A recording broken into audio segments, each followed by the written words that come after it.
CDS examination के अंदर ना सिर्फ अब 3 महीने रह चुके हैं, करीब 100 से 110 दिन आप लोगों के पास पड़े हैं। तो यहां पर कल आप देख सकते हैं आपकी एग्जामिनेशन को फॉर्म फिल करने का लास्ट दिन है, बट यहां पर ये लास्ट दिन आप लोगों को ये चीज की रियलाइजेशन भी करा रहा है कि आप लोगों को डेडिकेटेडली अब इस एग्जामिनेशन की तैयारी कर देनी चाहिए स्टार्ट। अगर आप लोगों ने तैयारी स्टार्ट सही तरीके से नहीं करी है तो this is the right time भाई, जाग जाओ। अब आप लोगों के पास एक फाइनल कॉल, एक फाइनल अलार्म आप लोगों का बच चुका है। सो आज मैं आप लोगों के साथ एक ब्लूप्रिंट देने वाला हूं कि कैसे इस एग्जामिनेशन को आप क्रैक ही नहीं, इस एग्जामिनेशन के अंदर रैंक 1 लाने की भी कोशिश कर सकते हैं। ठीक है जी। तो यहां पे आप ये जो स्पेस देख रहे हैं ना, यहां पर ये आप ही की फोटो लगने वाली है। ठीक है जी। ऑल इंडिया रैंक 1 आप भी हो सकते हो, बिकॉज वो जो चेहरे होते हैं ना वो कोई डिफरेंट नहीं होते भाई, वो आप लोगों में से ही होते हैं। It's just that they have never giving up attitude. ठीक है जी। सो आप लोगों के साथ स्टेप बाय स्टेप आज मैं एक रोड मैप शेयर करने वाला हूं, और मैं आपको गारंटी देता हूं कि अगर आप इस रोड मैप को सही तरीके से फॉलो करते हैं ना, तो इस एग्जामिनेशन को क्रैक करने से कोई नहीं रोक सकता आप लोग। ठीक है जी। तो बने रहिए वीडियो में, लंबी वीडियो रहने वाली है, स्टेप बाय स्टेप एक रोड मैप दूंगा, फॉलो करना, नोट्स बनाना, एंड चैनल के ऊपर नए तो चैनल को सब्सक्राइब कर देना। ठीक है जी। चलिए, सबसे पहली बात देखो, आपको समझना है भाई, सीडीएस एग्जामिनेशन कोई हलवा नहीं है। इस एग्जामिनेशन को क्रैक करना एक डेडिकेशन मांगता है। इस एग्जामिनेशन को अगर आपने क्रैक करना है, प्रॉपर डेडिकेशन होनी चाहिए, और मैं आप लोगों के साथ बना रहूंगा इस पूरी जर्नी के अंदर। इट्स जस्ट दैट कि आपको जो गाइडेंस दी जाएगी वो आपको फॉलो करनी है। ठीक है जी। सबसे पहली बात क्या है, that is develop an officers mindset. ठीक है जी। एक ऑफिसर क्वालिटी आप लोगों के अंदर होनी चाहिए, एक माइंडसेट कहते हैं ना, फौजी माइंडसेट आप लोगों का मेंटेन होना चाहिए। एक आप लोगों को भरोसा होना चाहिए कि भाई इस एग्जामिनेशन को मैं क्रैक कर सकता हूं, गिव अप नहीं करना। ठीक है जी। That is never give up attitude. आप लोगों को अपने ऊपर भरोसा रखना है कि मैं इस एग्जामिनेशन को क्रैक कर सकता हूं, और ये वर्दी जो है वो मेरे लिए बनी है। ठीक है जी। अपने आप को रोर विजुअलाइज करना है कि मैं इस यूनिफॉर्म के अंदर कैसा लगूंगा भाई, बट सिर्फ विजुअलाइज नहीं करना, आप लोग को उसके लिए मेहनत भी करनी है। आप लोग को बहुत सारे लाइफस्टाइल चेंजेस करनी है। ठीक है जी। बहुत सारे चेंजेस जो आपको लगता है जो पिछली बार एग्जामिनेशन आपका क्रैक होने से रुका था, वो क्या क्या रीजन थे, क्या क्या प्रॉब्लम थी, क्या क्या इश्यूज थे जिसकी वजह से आपका एग्जामिनेशन क्रैक नहीं हुआ था, उसको एनालाइज करना बहुत जरूरी है। ठीक है जी।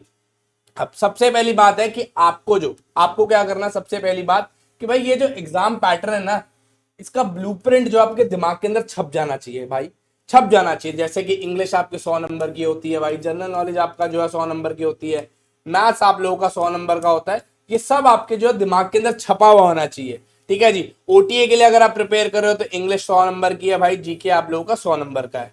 आप लोगों को हर एक सब्जेक्ट की वेटेज समझनी है, और स्पीड और एक्यूरेसी को दोनों को साइमल्टेनियसली लेके चलना। अपनी स्पीड भी बढ़ानी है, और क्वेश्चन जब आप सॉल्व कर रहे हो, स्पेसिफिकली अगर मैं बात करूं मैथ्स की, आईएमए के लिए अगर जो बच्चे प्रिपेयर कर रहे हैं, आईएनए के या फिर एएफए के लिए, तो आप लोग को अपनी एक्यूरेसी और स्पीड दोनों को साइमल्टेनियसली लेके चलना है। ठीक है जी। अगर स्पीड पे फोकस करोगे, एक्यूरेसी नहीं होगी तो भी गिरोगे, और अगर एक्यूरेसी होगी, स्पीड नहीं होगी तो भी गिरोगे। तो साइमल्टेनियसली दोनों चीजों को साथ बाय साथ लेके चलना है। ठीक है जी। प्रायोरिटाइज करना आपने किस चीज को, हाई स्कोरिंग टॉपिक्स को। ठीक है जी। हाई वेटेज सब्जेक्ट जो है, जैसे आपका इंग्लिश एक सब्जेक्ट है, जैसे हाई स्कोरिंग भी है, हाई वेटेज भी, और इजी टू अंडरस्टैंड है, एंड बहुत अच्छे तरीके से आपकी एक स्कोर बना देगा एग्जामिनेशन के, उसके ऊपर फोकस करना। ठीक है जी।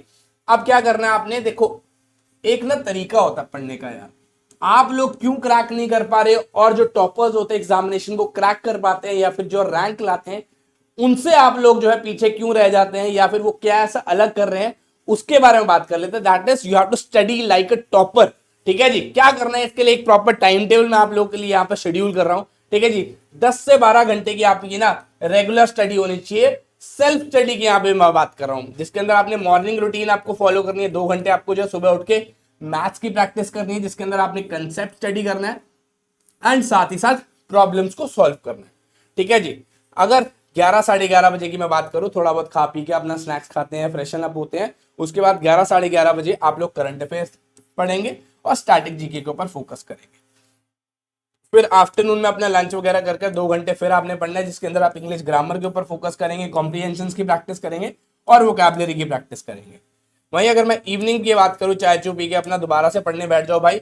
इसके अंदर आपने क्या करना है, टॉपिक रिवाइज करना है। जीके के अंदर जो हिस्ट्री आपने पढ़ी है, पॉलिटी पढ़ी है, या ज्योग्राफी पढ़ी है, या बिल्कुल नहीं पढ़ी, तो इन सब्जेक्ट्स के ऊपर फोकस करना है। रात के टाइम 2 घंटे के अंदर आपने जो प्रीवियस ईयर क्वेश्चंस लगाने हैं, मॉक टेस्ट लगानी है, और जो पूरे दिन के अंदर आपसे प्रॉब्लम सॉल्व नहीं हुई है या फिर टॉपिक्स कवरेज नहीं हुई है, उसको एनालाइज करना और एक पेपर के ऊपर अपनी मिस्टेक्स जो आज के दिन की उसको लिख के रखना है। ठीक है जी। अब वीकली टास्क की अगर मैं बात करूं, यहां पर आपने जो सारे फॉर्मूलाज और कंसेप्ट जो है मैथ्स के उसको रिवाइज करना है। ठीक है जी। और एटलीस्ट 20 से 30 नए जो है जीके के फैक्ट्स जो है रोज के रोज आपने याद करने हैं।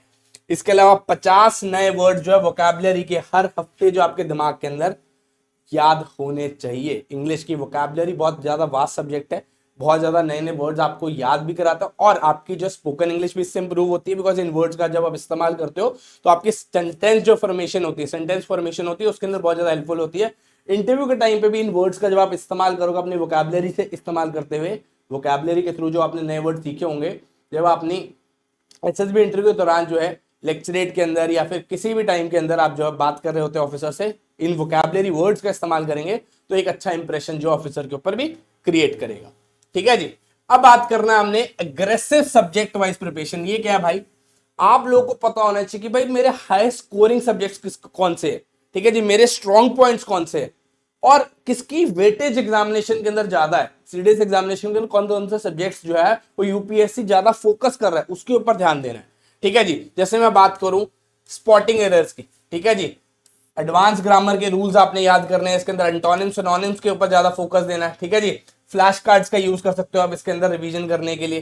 कॉम्प्रिहेंशन की बात करूं, यहां पर आपको जो प्रैक्टिस करनी है इन रेफरेंस बेस्ड क्वेश्चंस की। ठीक है जी।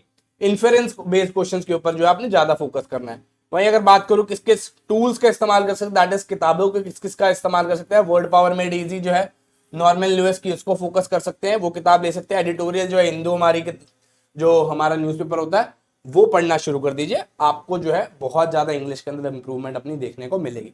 अब आपका टारगेट क्या है, आपको टारगेट जो रखना है कम से कम मॉक टेस्ट के अंदर जो है 100 में से 85 क्वेश्चन जो है कम से कम आपके सही होने चाहिए। अगर आप इस लेवल पे पहुंच जाते हैं तो फाइनली जब आप यूपीएससी एग्जामिनेशन के अंदर बैठेंगे तो आप लोगों को कम से कम 100 में से है जो 70-75 क्वेश्चन जो है सही देखने को मिल जाएंगे। ठीक है जी। अगर 85 आपके मॉक टेस्ट के अंदर यहां पर आप जब आप खुद प्रिपेयर कर रहे हो तब वो सॉल्व कर पा रहे हो तो।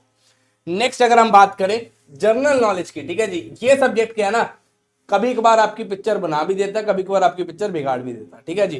तो यहां पर आपको जो है बहुत ज्यादा चैलेंज करना पड़ेगा अपने आप को, बहुत ज्यादा मेहनत पुट इन करनी पड़ेगी, तभी इस सेक्शन को आप जो है बहुत अच्छे तरीके से कवर कर सकते हो, बहुत अच्छे से स्कोर कर सकते हो। ठीक है जी। स्टैटिक जीके की अगर बात करें, जैसे हिस्ट्री होगी, ज्योग्राफी, पॉलिटी, इको साइंस, ठीक है जी, यहाँ पर बुक जो रेफर करनी है आपने लूसेंट जीके की बुक में रेफर करनी है। इसके अंदर साथ ही साथ एनसीईआरटी 6ठी से 10वीं की अगर आप पढ़ सकते हो तो बहुत अच्छी बात है, नहीं पढ़ सकते तो कोई बात नहीं है, लूसेंट जीके और साथ साथ हमारी जो एक बैच आ रहा है नया जिसका नाम है IMA express and OT express, 5 जनवरी से वो नया बैच जो है लॉन्च होने वाला है। सो आप उससे भी स्टडी कर सकते हैं, आपको जो पूरी पूरी किताबें पढ़ने की जरूरत नहीं पड़ेगी। करंट अफेयर्स की अगर मैं बात करूं, करंट अफेयर्स के अंदर कौन कौन से सेगमेंट्स है स्पेसिफिकली जिसके ऊपर आपको फोकस करना है, that is defence, international relations, economics, और कौन कौन से एरियाज है जहां से आप पढ़ सकते हो, दैट इज हिंदू न्यूज़पेपर आता है, Indian express newspaper, monthly magazines आती हैं जैसे प्रतियोगिता दर्पण, इनसे पढ़ सकते हैं। इसके अलावा मैप्स और चीट शीट्स का इस्तेमाल कर सकते हैं आप अपने रिवीजन के लिए। ज्योग्राफी के अंदर जो है मैप्स बहुत इंपॉर्टेंट होते हैं, सो आप उसका मैप्स का इस्तेमाल कर सकते हैं अपने रिवीजन पॉइंट ऑफ व्यू से। इसके अंदर आपको जो मॉक टेस्ट के अंदर स्कोर करना है कम से कम 100 में से है जो 75 नंबर लाने हैं, तभी आप लोग जो है एक अच्छा स्कोर बना पाएंगे फाइनली सीडीएस एग्जामिनेशन के अंदर। ठीक है जी। नेक्स्ट अगर हम बात करें मैथ्स के सेगमेंट की, ठीक है जी, यहाँ पर जो बच्चे आईएमए, आईएनए एंड एएफए के लिए प्रिपेयर कर रहे हैं, स्पेसिफिकली अगर आप बॉय हैं, कोई लड़के हैं और एग्जामिनेशन देना चाह रहे हैं, तो मैं हर किसी को कहूंगा कि भाई आईएमए, एएफए, आईएनए के लिए बैठे इस एग्जामिनेशन के अंदर, बहुत अच्छी बात होगी। अगर आप गर्ल हैं तो कोई इशू नहीं है, आप ओटीए के लिए अप्लाई कर सकते हैं, बट अगर आप एक लड़के हैं तो आप यहां पर डेफिनेटली आईएमए, आईएनए, एएफए के लिए प्रिपेयर करिए। ठीक है जी। अब यहां पर कौन कौन से एरियाज हैं जहां पे आपको फोकस ज्यादा करना है, that is arithmetic, algebra, trigonometry and geometry. ठीक है जी। 30 से 40 प्रॉब्लम्स आपको रेगुलरली स्पीड रिलेटेड जो आपकी इश्यू है, वही बहुत सारे बच्चों का जो प्रॉब्लम होता है कि सर हम सॉल्व नहीं कर पाते बहुत जल्दी से, पेपर तो हम सॉल्व कर लेते हैं लेकिन हमारे को टाइम बड़ा लगता है, तो इस इश्यू से हम कैसे आगे निकले। तो आपको 30 से 40 क्वेश्चन जो है रेगुलर बेसिस के ऊपर सॉल्व करने ही करने हैं। ठीक है जी। इसके अलावा पाथफाइंडर का या फिर RS अग्रवाल की किताब है जो उसका इस्तेमाल कर सकते हैं। ठीक है जी। सबसे पहले आप जो है अगर आपको टाइम इशू आता है, टाइम मैनेजमेंट का इशू आता है, सबसे इजी क्वेश्चन सबसे पहले प्रॉब्लम्स को है जो सॉल्व करिए। इसके अलावा ओवर थिंकिंग जो है बेसिकली अवॉइड करिए कि भाई होगा नहीं होगा, वो देखा जाएगा यार, लेकिन पेन लो और घिसना शुरू कर दो भाई, मुंडी नीचे करो, पेन पकड़ो और घिसना शुरू कर दो, तभी एग्जामिनेशन क्रैक होगा मैथ्स के सेगमेंट का। ठीक है जी। मैथ्स में कम से कम आपको जो 100 नंबर, बिकॉज मैथ्स बहुत कंपैरेटिवली अगर मैं बात करूं मैथ्स यहाँ पर इजी आता है। ठीक है जी। बहुत डिफिकल्ट नहीं है, जैसे एनडीए एग्जामिनेशन की बात करें तो उसके अंदर काफी डिफिकल्ट होता है comparatively to CDS examination, but यहाँ पे मैथ्स का जो सेगमेंट है आपका वो कंपैरेटिवली बहुत इजियर होता है। If you look it compare it with CDS English part और जीएस पार्ट, तो यहाँ पे मैथ्स का पार्ट आपका इजी होता है। तो कम से कम आपको बेयर मिनिमम 90 मार्क्स जो है मैथ्स के अंदर स्कोर करने हैं, तब आप जाके 70-75 तक एग्जामिनेशन के अंदर स्कोर कर पाएंगे। ठीक है जी। अब यहां पर क्या करना है, आपने फोकस करना है मॉक टेस्ट के ऊपर और अपनी मिस्टेक्स को एनालाइज करना है। ठीक है जी।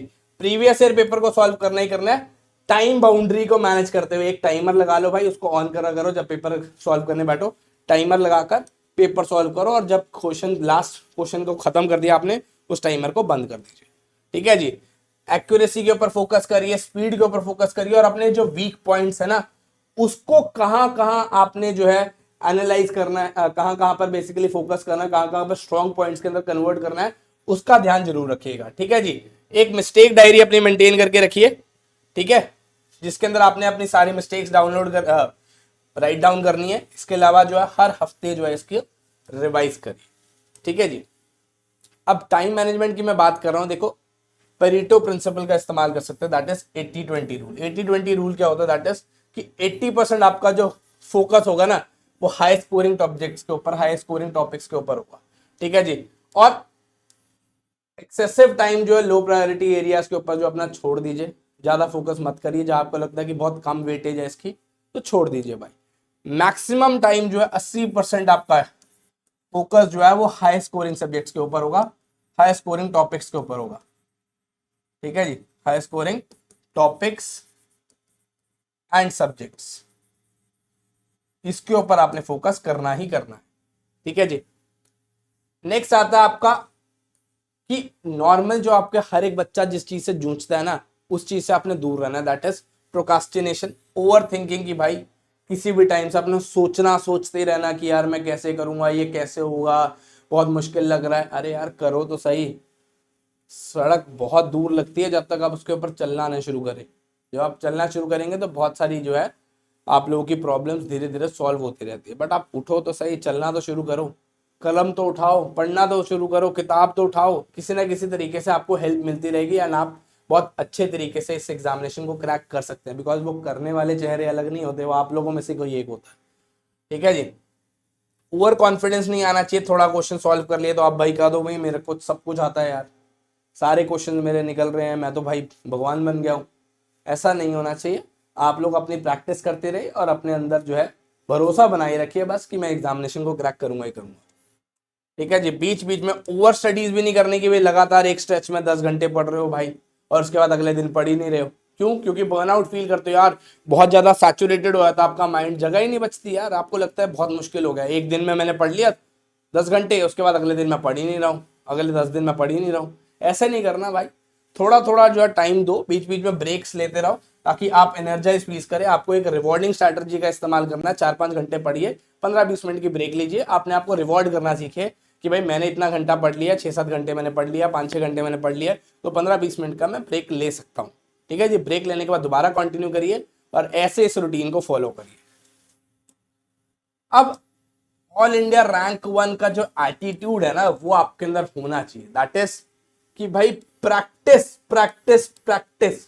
ठीक है जी। आपको ये चीज समझना है कि भाई दुनिया के अंदर कोई भी 100% जो है वो करेक्ट नहीं हो सकता। अगर आप सोचते हो कि भाई मैंने इस एग्जामिनेशन, सपोज करो एक बच्चा आता था कि भाई मैथ्स के अंदर मेरे से बेटर तो कोई क्वेश्चन सॉल्व कर ही नहीं सकता, तो गलत बात है भाई। हर किसी के फादर बैठे हैं और आप लोग को समझना है कि अगर आपको कोई सिखा रहा है तो आप उससे सीखिए। There is always a room for learning. ठीक है जी। इंप्रूवमेंट की ऑलवेज स्पेस होती है, तो आपको कोई नई चीज अगर कोई सिखा रहा है या समझा रहा है या कुछ सीखना चाह रहे हो आप तो सीखो रोज, कोई एक्सक्यूजेस नहीं होने चाहिए साथ ही साथ आपके पास, क्योंकि ये आपकी जर्नी है। ये चीज लाना कोई आसान बात नहीं है, या इस एग्जामिनेशन को सीधा अगर मैं बात करूं क्रैक करना कोई हलवा नहीं है भाई। एक्सक्यूजेस नहीं चाहिए, consistency is the key. Regular basis के ऊपर आप थोड़ा थोड़ा थोड़ा थोड़ा थोड़ा भी पढ़ते जा रहे हो, आप एग्जामिनेशन क्रैक कर लोगे। But you have to be consistent और you have to be patient enough to realize that it is a long journey and it takes time. Next and the last thing that is excellence over mediocrity. ठीक है जी, अगर आपने एक अपने आप को stand out करना है ना, अलग दिखाना है और रैंक 1 लानी है, तो भाई आपको एक्स्ट्रा एफर्ट पुट इन करने पड़ेंगे। रिटन का जो स्कोर है वो आपके हाथ में, एसएसबी का पार्ट आपके हाथ में नहीं है, बट रिटन का जो स्कोर है उसके अंदर मैक्सिमम मार्क्स जो स्कोर करना है वो आपके हाथ में। तो लोगों से स्टैंड आउट कैसे करना पड़ेगा, एफर्ट्स पुट इन करके एक्स्ट्रा। अगर कोई 4 घंटे पढ़ रहा है तो आप उससे 6 घंटे पढ़ रहे हो, आप कुछ एक्स्ट्रा दे रहे हो because you want to be the rank number 1। AIR 1 score करना या आना is not possible for everyone. So आप लोगों को एक्स्ट्रा स्टैंड आउट करना पड़ेगा, कुछ अलग करना पड़ेगा, कुछ यूनिक करना पड़ेगा in order to be rank number 1। ठीक है जी। सो अगर आप ये road map step by step follow करते हैं अपनी रूटीन के अंदर ना, तो आई अश्योर यू कि आप इस एग्जामिनेशन को फ्लाइंग कलर्स से क्रैक करेंगे and you will be the next AIR 1। ठीक है जी, सीडीएस 1 2025 के अंदर आपका चेहरा होगा, आपका नाम होगा। ठीक है बच्चे, आई होप आपको वीडियो पसंद आई हो, लाइक जरूर करना अगर आपको वीडियो पसंद आई हो। अगर चैनल को नए हो तो चैनल को सब्सक्राइब करना मत भूलिएगा। आपसे मिलेंगे नेक्स्ट वीडियो में, तब तक के लिए जय हिंद जय भारत।